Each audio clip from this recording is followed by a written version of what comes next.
Assalamualaikum warahmatullahi wabarakatuh. Eh, Bertemu dengan saya Waras Nurholis, dosen di mata kuliah Biokimia Pertanian eh, dan Lingkungan. Kali ini saya akan menerangkan secara umum bagaimana keilmuan biokimia pertanian dan lingkungan diterapkan dalam mendukung pertanian berkelanjutan. Jadi kuliah hari ini merupakan kuliah pengantar untuk mata kuliah biokimia pertanian dan lingkungan. Jadi dalam prinsipnya Anda harus memahami konsep dasar terkait dengan keilmuan bidang keilmuan biokimia pertanian dan biokimia pertanian dan lingkungan pada tumbuhan obat. Dalam hal ini saya mengkaji kaitannya dengan tumbuhan obat karena eh, riset-riset saya lebih ke arah tanaman obat sehingga hal itu menjadi tentunya menjadi konsep untuk Anda pahami. Tidak menutup kemungkinan kalau dalam penelitiannya nanti Anda bisa memanfaatkan di berbagai komoditas, mulai dari komoditas untuk pangan dan seterusnya. Tentu saja dipersilahkan untuk itu. Bahwa suatu tanaman itu memiliki metabolit primer dan metabolit sekunder. Itu yang harus dipahami menjadi dasar. Dan metabolit primer ini biasanya adalah metabolit primer yang diperlukan untuk bahan pangan, gitu ya, seperti padi dan seterusnya. Jagung itu biasanya metabolit primer. Dan metabolit primer itu terkait dengan proses yang disebut dengan fotosintesis, kemudian metabolit antara, biosintesis metabolit antara, terus kemudian juga akan terkait dengan respirasi. Kalau di proses metabolisme, mungkin Anda ingat bahwa dalam respirasi itu ada yang disebut dengan fotorespirasi, misalnya itu terkait dengan tumbuhan itu melakukan respirasi.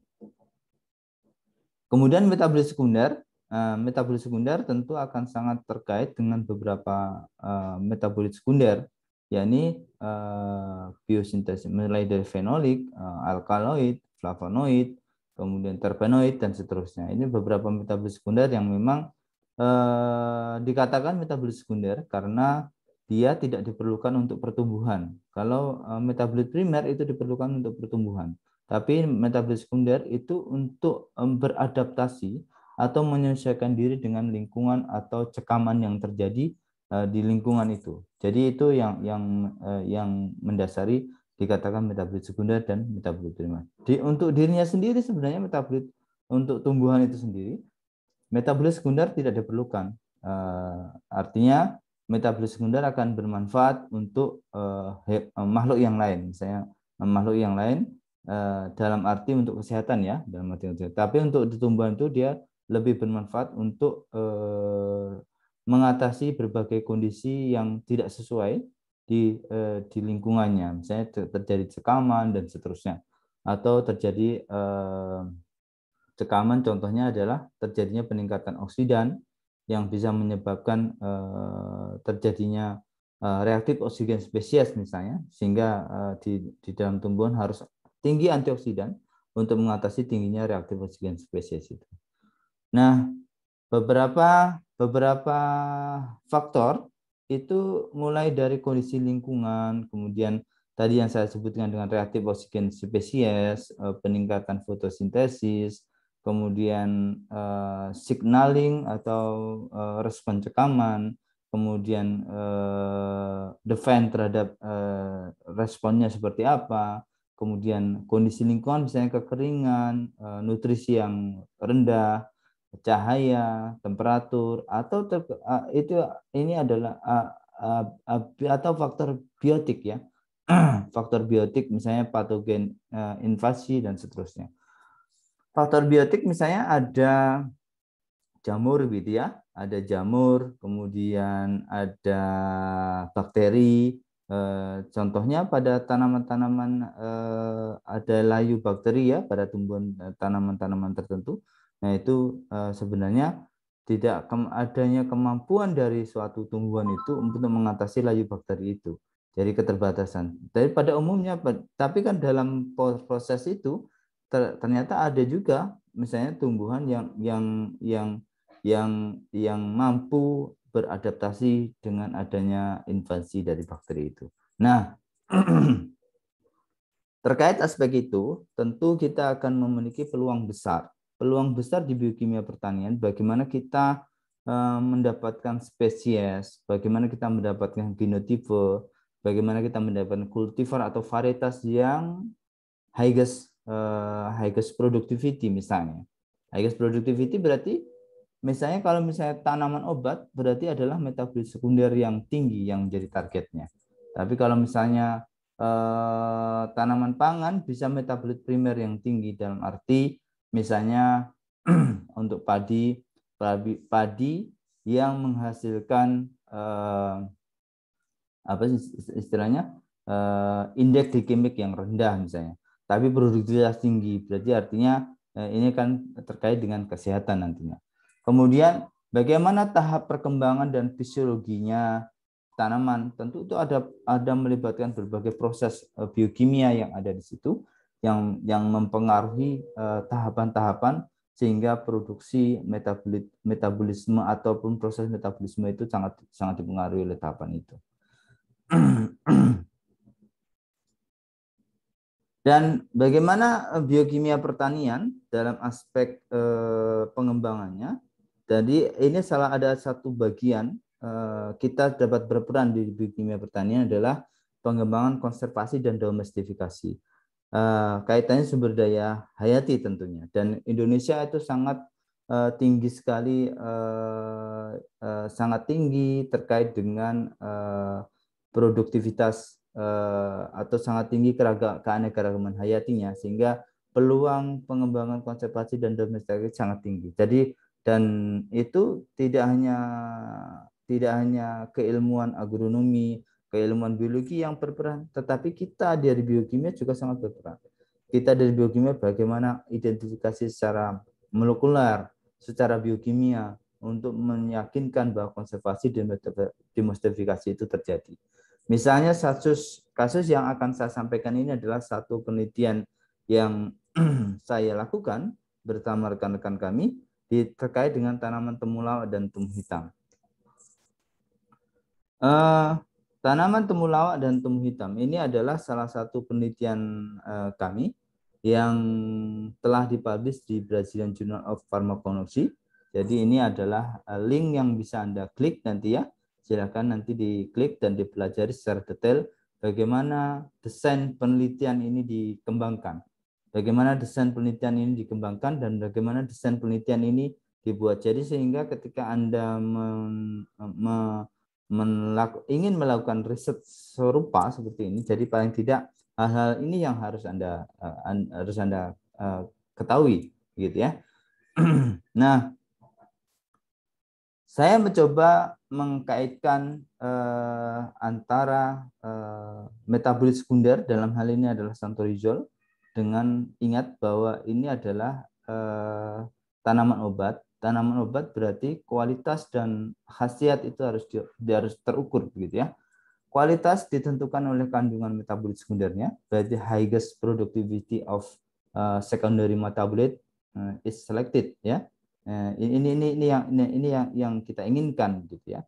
Jadi kandungan santorizol yang tinggi itu menjadi hal yang kita inginkan.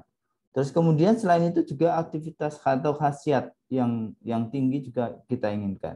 Dalam hal ini kita ingin mendapatkan santorizol yang tinggi, alfa glukosidase inhibisi yang tinggi, jadi penghambatan alfa glukosidase yang tinggi, dan juga cytotoxic activity dari fraksi etil asetat dari beberapa aksesi yang kita koleksi dari berbagai lokasi di Indonesia.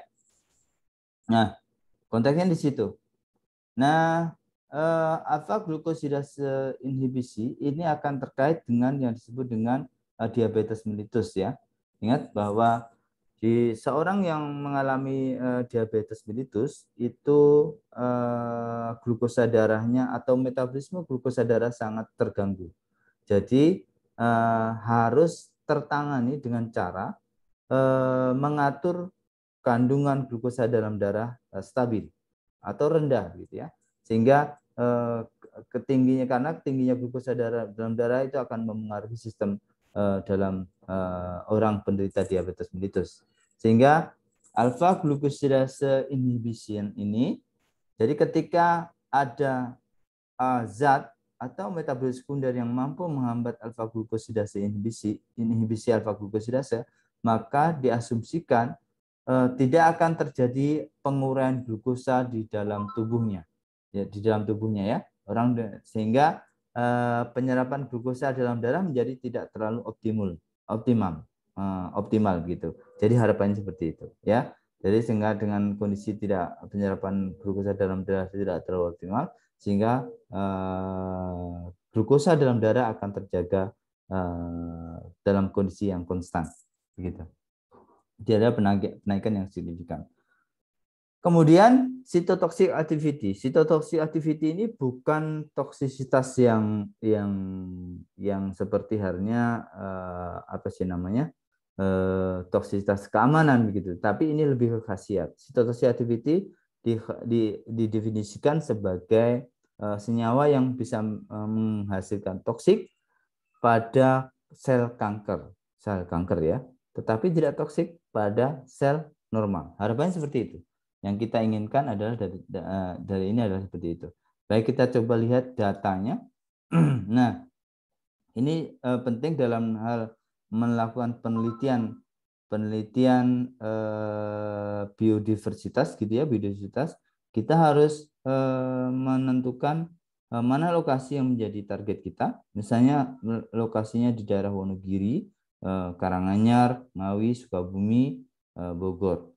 Selain itu, akan lebih baik lagi kalau kita ada pembanding. Dalam hal ini Ursina 3 ini adalah pembanding karena ini adalah varietas yang sudah dilepas dari Balitro ya, balai yang ada di Balai Tanaman Obat yang ada di Bogor ya. Ini sudah dilepas. Ini lokasi sampling, titik lokasinya harus diberitahu, dan kita juga tahu titik lokasi geografis ini ya, latitude, longitude, dan altitude, ketinggian tempatnya kita harus tahu. Ini sekitar rata-rata di bawah, rata-rata sedang, kecuali di Karanganyar ini di dataran tinggi ya, di atas 1000 meter di atas permukaan laut. Nah, target senyawa santorizol termasuk golongan terpenoid ini ya, terpenoid, dan ini adalah tanaman santorizol sedang berbunga, yang ketika sampling berarti ini masih tanaman masih muda. Nah, ketika melakukan itu parameternya apa? Berarti karena kita melakukan proses ekstraksi, fraksinasi begitu ya, semua sampel kita perlakukan sama dalam proses ekstraksi dan vaksinasi sampai kita mendapatkan fraksi etil astat ya, kita mendapatkan fraksi etil astat. Nah, fraksi etil astat ini dari semua sampel kita analisis ya, kita analisis produktivitas ekstraknya. Produktivitas ekstrak berarti rendemen ekstrak, berapa gram zil ekstrak yang bisa dihasilkan dari analisis ini. Kemudian kita juga di fraksi itu kita juga menganalisis kandungan santorizol. Kebetulan kita analisis kandungan santorizol dengan menggunakan HPLC. Nah, dalam hal ini penggunaan HPLC tentunya akan digunakan dengan berdasarkan pembanding atau standar santorizol yang kita peroleh dari pabrik. Jadi itu penentuan santorizol. Kemudian khasiat tadi, khasiat pendekatannya dari khasiat anti diabetes terhadap inhibisi alpha glucosidase dan juga anti kanker. Anti kanker ada cytotoxic activity yang didekati mulai dari dengan metode yang paling sederhana, yaitu Brand Strip lethality test atau toksisitas pada larva udang ya, ini yang A ini. Kemudian kita uji dengan sel lain dengan kanker MCF7 dan juga sebagai dibandingkan dengan sel yang normal. Dalam hari ini adalah vero sel line. Ini yang B adalah vero sel line, yang C adalah MCF7 sel line. Nah,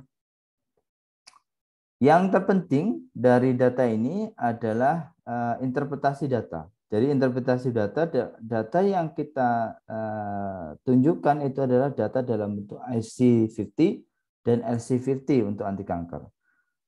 IC50 definisinya di sini berarti nilai konsentrasi yang semakin kecil itu semakin baik. Gitu. AC50 atau IC50 yang semakin rendah itu semakin baik karena dengan konsentrasi yang rendah itu mampu menghambat 50% aktivitas alfa glukosidase. Itu artinya begitu. Jadi kalau dari sini Karanganyar yang paling bagus ya. Kalau kemudian dari cytotoxic activity, nah cytotoxic activity itu kalau konsep dari brainstream lethality test itu adalah ketika LC50 di bawah 1000 itu sudah sangat potensial untuk dikembangkan sebagai anti kanker, begitu ya, anti kanker.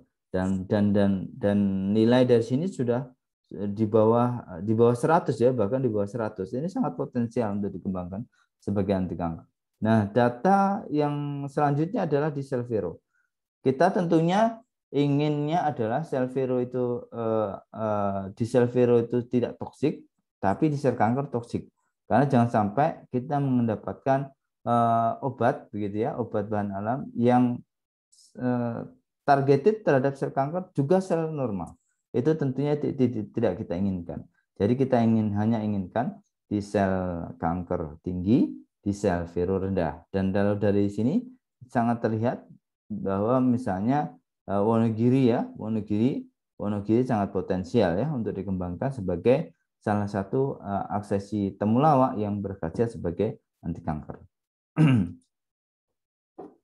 Ini adalah temu hitam. Jadi temu hitam itu serupa dengan temulawak.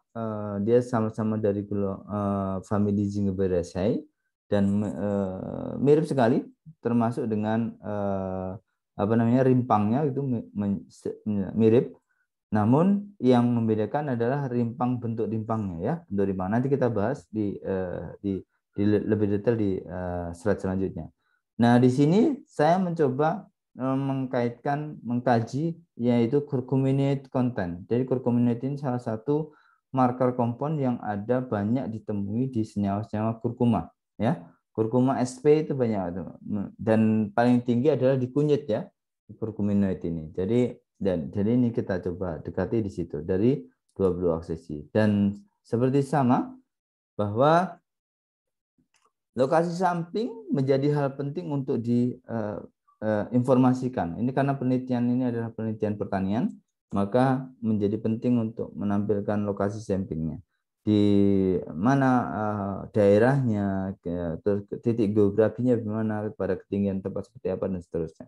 Dan hasil analisis kandungan curcuminoid, ingat bahwa curcuminoid ini adalah marker kompon dari curcuma SP dan curcuminoid itu merupakan golongan senyawa.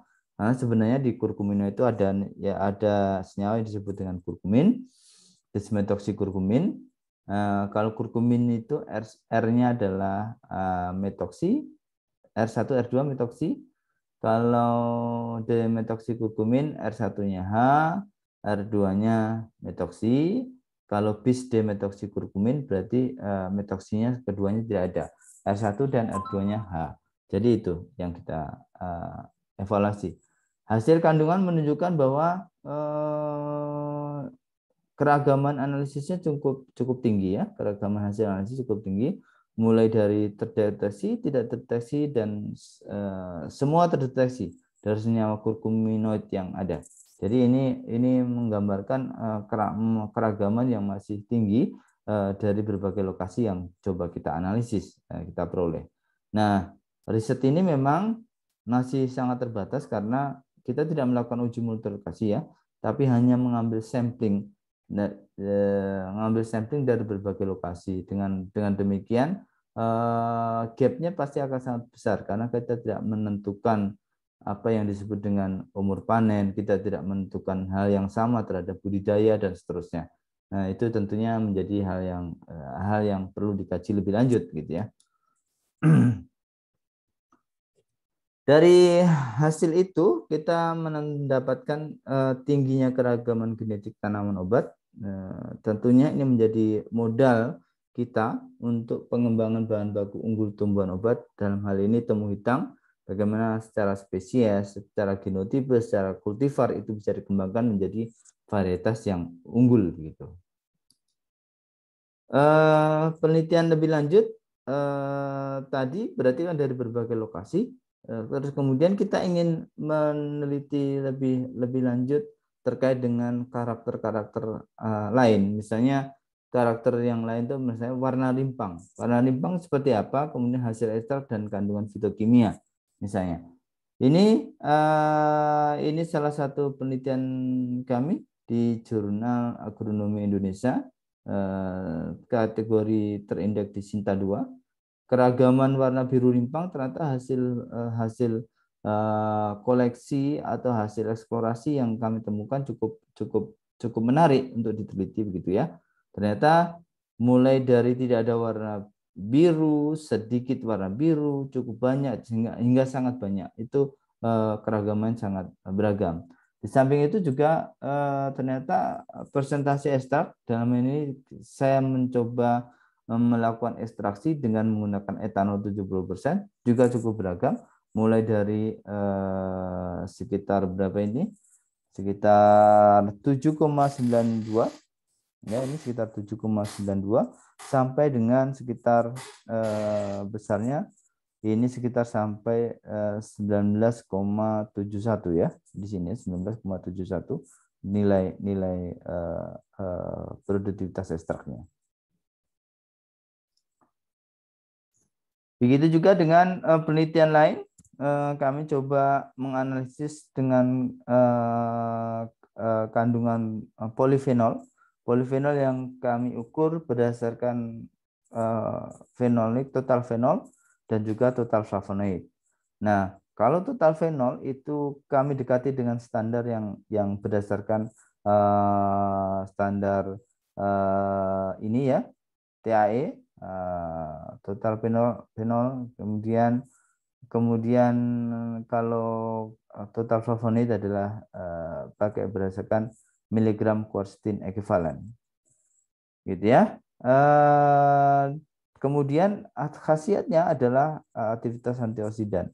Jadi aktivitas antioksidan kita dekati berdasarkan radikal scavenging activity, ya, radikal scavenging activity yang menentukan khasiat antioksidan sebagai penangkap radikal bebas gitu. Nah, dari data ini menunjukkan juga nilai yang sangat beragam dari data kualitas dan juga khasiat. Kualitas ditentukan oleh total fenol, total flavonoid, khasiat ditentukan oleh analisis DBPH. Nah,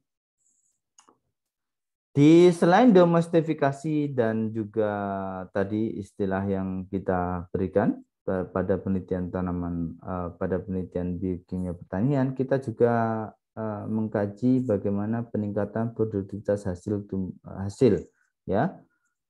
Produktivitas hasil suatu tumbuhan obat itu akan sangat dipengaruhi oleh beberapa hal, yang intinya bagaimana faktor internal dan eksternal, bagaimana tahap perkembangan, bagaimana tahap psikologi, sehingga menghasilkan biomasa atau zil yang kita inginkan. Jadi mulai dari ini nanti kita akan bahas detail ya. Nanti masing-masing kita akan bahas detail untuk terkait dengan ini, bahwa di faktor internal dan eksternal ada gen dan faktor transcription faktor ya, development gen yang sangat berpengaruh dan nanti akan mempengaruhi secara internal begitu ya, faktor internal dari tumbuhan itu sendiri. Kemudian ada faktor lingkungan, kemudian ada faktor fitohormon. Jadi hormon. Jadi ini semua nanti kita akan kaji ya, di biokimia pertanian ini, sehingga memberikan informasi yang lebih menyeluruh. Kemudian mulai dari tahap perkembangan tanaman, mulai pengembangan dan tanaman, mulai kondisi bagaimana arsitektur tumbuh tanaman, mulai dari tinggi tanaman, kemudian jumlah cabang, daun dan seterusnya, bentuk apa, bentuk batangnya dan seterusnya, itu coba kita telaah. Nanti kita kaitkan dengan daun seperti apa, daunnya, morfologinya, anatominya, kemudian laju pertumbuhan daunnya itu seperti apa. Ini coba kita evaluasi. Kemudian vaskular, kemudian itu seperti apa? Ada diameter, vein density, vein diameter, kemudian interval distance dan seterusnya. Ini menjadi hal yang perlu kita evaluasi karena kaitannya apa? Tentunya plan arsitektur trait ini, karakter bentuk tumbuhan itu akan menentukan jumlah cahaya yang bisa diserap gitu kan. Nanti akan menentukan kekuatan penyimpanan dari tumbuhan itu sendiri. Dan untuk daun akan memengaruhi kapasitas fotosintesis sehingga akan memberikan, kalau semakin kapasitas fotosintesis semakin tinggi, tentunya produktivitas atau short strength itu sangat tinggi. Nah, ya, untuk karena kan di dalam daun itu nanti akan terjadi sebagai pabrik, ya, sebagai pabrik sumber untuk makanan-makanan, di sumber pembentukan makanan atau cadangan makanan dari tumbuhan, itu daun. Terus kemudian terkait dengan ini, berarti vaskulatur ini terkait dengan transport tentunya. Transport fotosintesis atau fotosintet atau hasil fotosintesis. Dan tentunya ini kaitannya, hubungannya antara source dan sink. Jadi secara fisiologi seperti apa terkait dan source dan sink. Nah, ini nanti ujung-ujungnya adalah biomasa dan zil dari tanaman itu yang menjadi poin penting dari ini. Terus ini adalah salah satu penelitian kami begitu ya, yang terkait dengan bagaimana menghasilkan biomasa yang tinggi. Salah satu teknik yang coba kita dekati adalah dengan menggunakan limbah daun jambu biji dan limbah nimba dari industri. Dalam hal ini industri yang coba kita gandeng adalah industri farmasi, SOHO ya, SOHO industri farmasi. Produknya misalnya kurkuma plus ya, kurkuma plus, terus kemudian basisnya adalah kurkuma ya, basisnya adalah kurkuma. Itu SOHO memiliki limbah industri farmasi berupa daun jambu biji dan biji nimba yang dari industri ekstraksi. Ternyata hasil ekstraksi kan masih ada ampasnya, itu ampasnya tidak dimanfaatkan, sehingga kita coba menggunakan ampasnya itu untuk sebagai kompos, sehingga untuk meningkatkan performa pertumbuhan dan produksi rimpang temulawak. Ini menjadi pengembangan SOP budidaya ya, pengembangan SOP budidaya yang coba kita kembangkan. Ternyata ini gambaran gambaran temulawak yang kita hasilkan. Terus ini kemudian ini adalah kandungan santorizol yang kita hasilkan. Ternyata di kondisi NS4 ini berarti nimsid ya. Nimsid ini berarti NS4 itu nimsid, itu ternyata dibandingkan kontrol produktivitasnya sangat tinggi. Jadi ini menjadi menarik tentunya. Berarti artinya penambahan pupuk kompos biji nimba itu memiliki potensi yang besar untuk meningkatkan produktivitas kandungan santorizol. Baik, ini tadi, bukan, ini tadi adalah bukan kandungan santorizol, tapi ke produktivitas rimpangnya. Jadi produktivitas rimpang ada di NS4 gitu. Kemudian kalau bioaktif ternyata untuk kurkuminoid tidak berbeda nyata ya. Untuk kurkuminoid tidak berbeda nyata. Untuk kurkuminoid tidak berbeda nyata, tetapi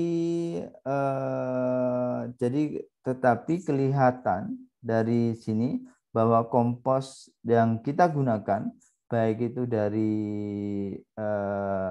guava leaf, daun jambu biji, ataupun biji nimba itu dapat meningkatkan produksi kurkumin namun tidak signifikan terhadap kontrol. Ya, misalnya pada posisi ini dan pada posisi ini ternyata dia dua dosis ini cukup meningkatkan. Sementara pada santurizol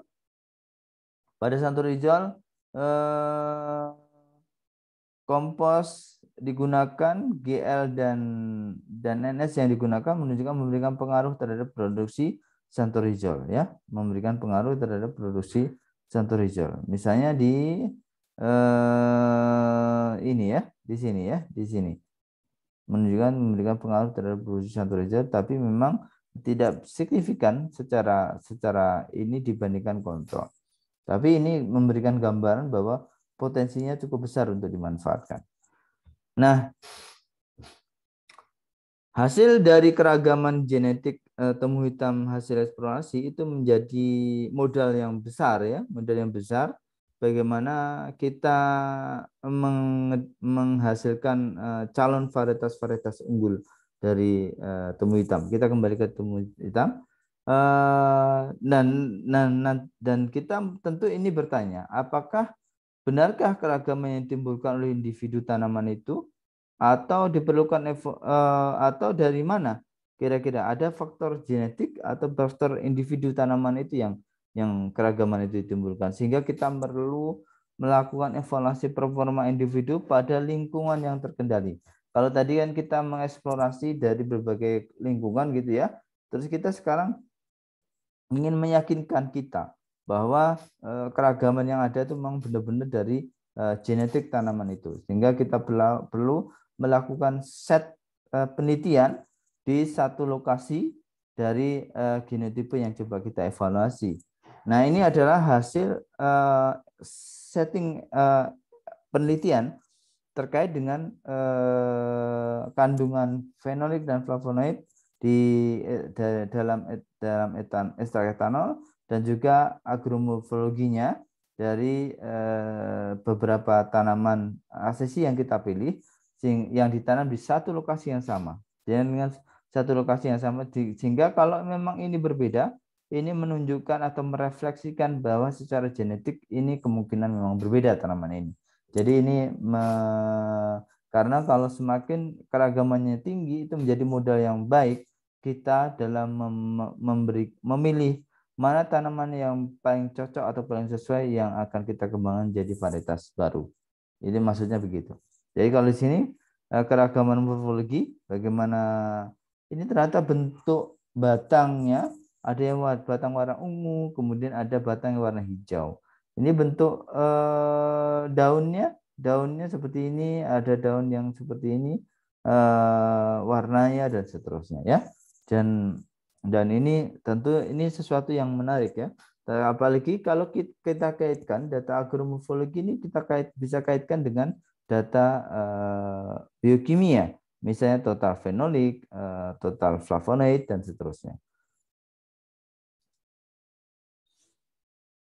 Hal lain coba kita teliti lagi bahwa kita mencoba melakukan penelitian di kandungan lain. Dalam hal ini adalah kurkuminoid, ya, kurkumin, dimetoksikurkumin dan bis-dimetoksikurkumin. Nah, ini coba kita lakukan analisis, tetapi memang secara statistik tidak berbeda nyata. Jadi kita coba menggunakan teknik analisis yang disebut dengan multivariat analisis yang nanti akan membantu mengelompokkan berdasarkan data yang kita inginkan. Gitu. Kalau dari sini kan kita bisa kelihatan bahwa ada kelompok yang highest productivity kurkuminoid, kemudian hanya yang tinggi di bis-dimetoksikurkumin atau rendah semuanya, ya, rendah semuanya berarti di sini kelompok ini. Jadi kalau kita ingin mengembangkan tanaman obat yang tinggi kurkuminoid, berarti adalah tanaman obat yang ini paling tidak yang kita inginnya GK, MB, PK dan BH. Jadi itu yang kita lakukan. Jadi ini dengan alat bantu analisis multivariat kita bisa mendapatkan informasi yang kita inginkan secara lebih cepat gitu ya, secara lebih cepat. Nah, dalam aspek pengembangannya tentunya lingkungan itu menjadi faktor yang sangat penting yang menentukan kualitas dari target tanaman yang kita ingin kembangkan gitu ya. Interaksi genotipe dan lingkungan itu akan dapat memberikan informasi bagaimana mendapatkan genotipe tanaman yang kita kembangkan menjadi genotipe yang stabil. Dan ini genotipe stabil ini merupakan calon varietas yang bisa dapat kita peroleh dari suatu tanaman obat gitu. Nah, ini adalah salah satu konsep dasar di dalam biokimia ya, bahwa parameter fotosintesis itu dapat disandingkan dengan biomasa dalam penentuan budidaya yang optimum dalam tanaman obat. Itu konsep dasarnya. Karena apa? Karena fotosintesis itu akan terhubung langsung dengan sing metabolit. Sing metabolit tentunya adalah biomasa. Jadi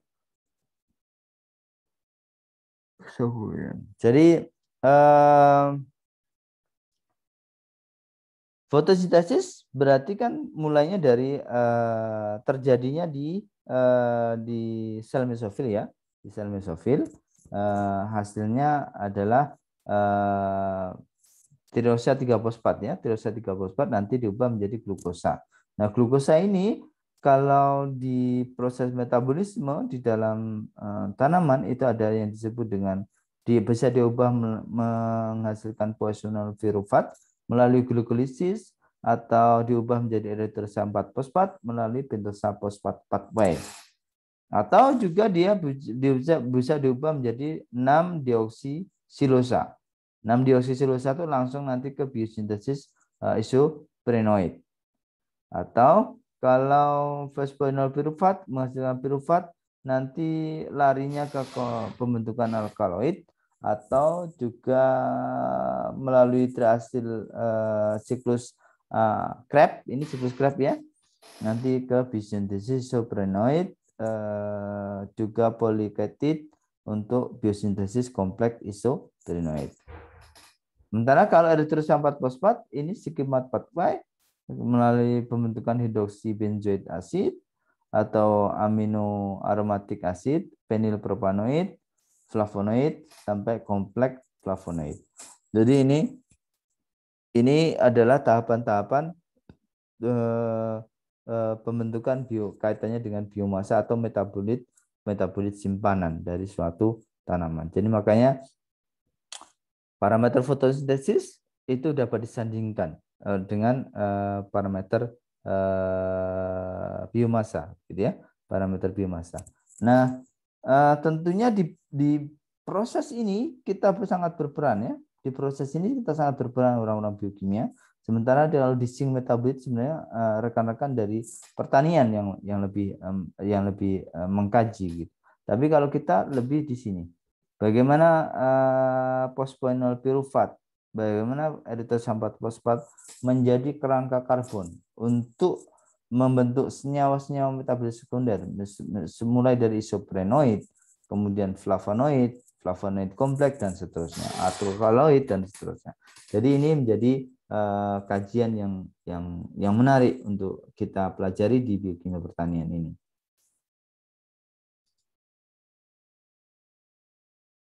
Nah, ini adalah bagaimana stabilitas laju fotosintesis dan produktivitas rimpang genotipe itu kita pelajari. Jadi tentunya kita melakukan penelitian stabilitas fotosintesis dan produktivitas rimpang dari tanaman temu ireng dan juga temulawak ya. Kita menggunakan 3 lokasi. 3 lokasi itu ada di Cianjur, ada di Bogor, dan ada di Sukabumi.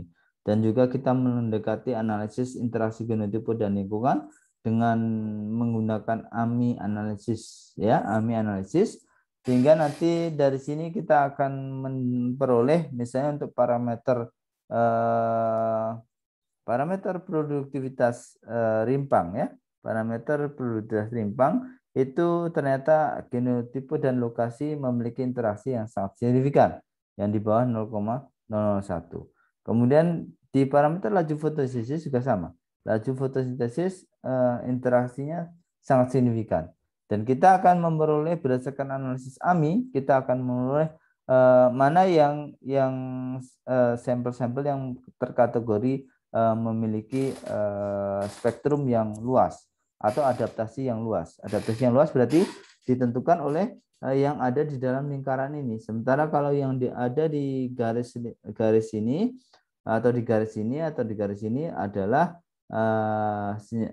genotipe yang terkategori genotipe yang spesifik lokasi. Jadi kita ingin pengembangan varietas yang seperti apa yang kita inginkan. Apakah yang memiliki stabilitas tinggi atau yang spesifik lokasi? Tentunya kita akan pilih. Kalau varietas yang ini tentunya ingin kita dimanapun dia ditanam, tentunya kita mengharapkan produktivitas itu kurang lebih sama, gitu ya. Itu yang kita harapkan.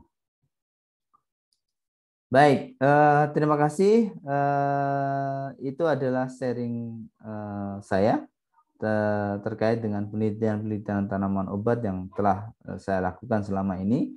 Sebenarnya banyak sekali ya penelitian-penelitian yang saya lakukan, dan nanti silakan Anda cari saja di Scopus, ID Scopus saya mungkin juga ada, atau di berbagai Google Scholar yang dengan mengetik nama saya nanti akan muncul berbagai riset-riset yang coba kami kembangkan.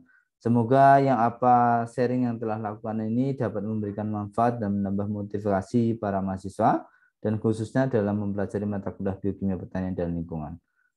Sekian dari saya. Assalamualaikum warahmatullahi wabarakatuh.